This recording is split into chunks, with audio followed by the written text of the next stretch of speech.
I recently moved into a big house, just temporarily. It's kind of a complicated situation. The house belongs to a family member. They're going to be gone for a few months, that sort of thing.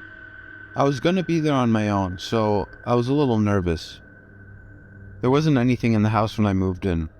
There is now. I was in the main hallway unpacking some stuff when the doorbell rang. That put me on edge right away, because the house is at the end of a long drive and kind of out of the way. You would basically have to go looking for this house to find it. There was an old woman at the door. This was in broad daylight, but there was still something kind of off about her.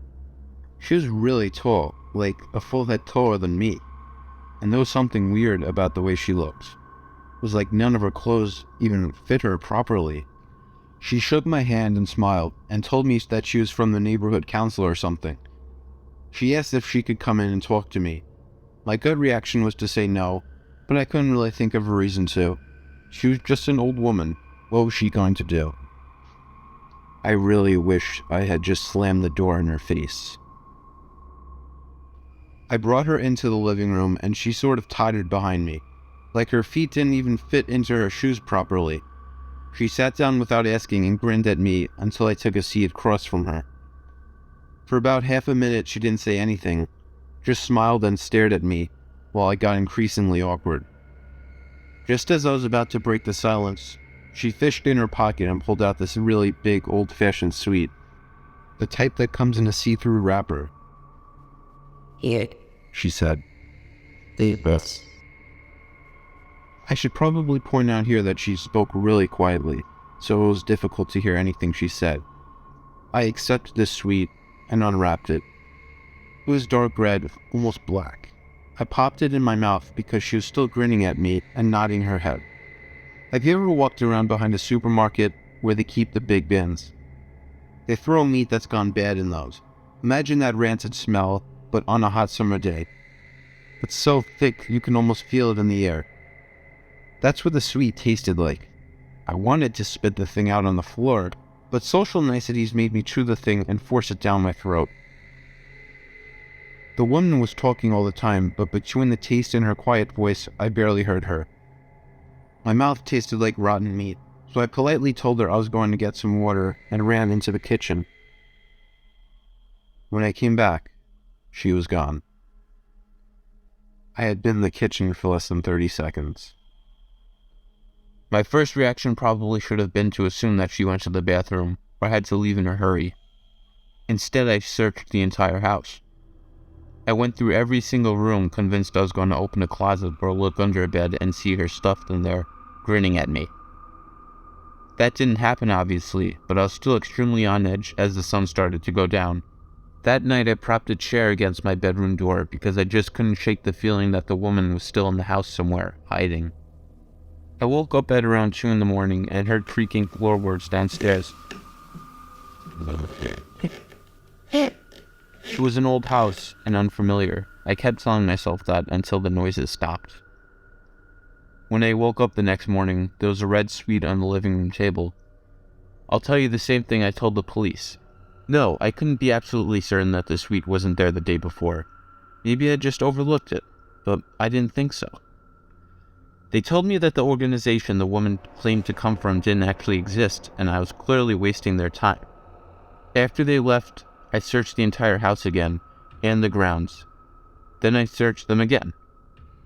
By the time I was finished, I managed to calm down a bit and look at the situation rationally. The woman probably left the suite there the previous day, and I just didn't notice. I had searched the whole house twice now. There was nowhere she could possibly be hiding. She was probably just some doddery old lady who wandered off while I was in the kitchen.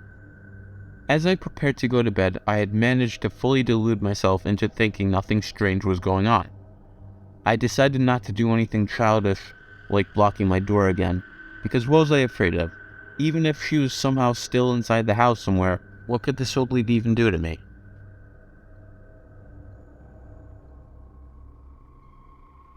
At some point in the middle of the night, I woke up abruptly, knowing in the back of my mind that something was wrong. I guess I must have heard something in my sleep.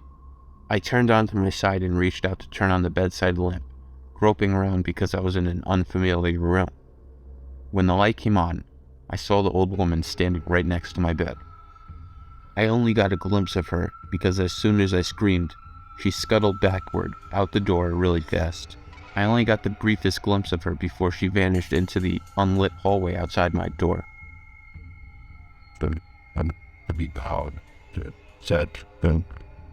And now believes that the human brain has a special compartment for dealing with the experiences far outside of the realm of the natural. If I had woken up to find a burglar in my room, I probably would have gone numb with panic. If there was a lion at the foot of my bed, I'd be too paralyzed with fear to do anything.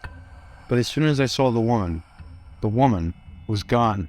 That special compartment took over. I jumped out of bed and slammed the door shut, then shoved a chair up against the handle. Then I dashed from my phone. No signal, no internet. I later found out that there was nothing wrong with the phone or the local service. I think she was interfering with it somehow. The drop from the bedroom window wasn't too high. If I landed just right, I'd probably avoid injury. But what if I sprained an ankle or broke my leg?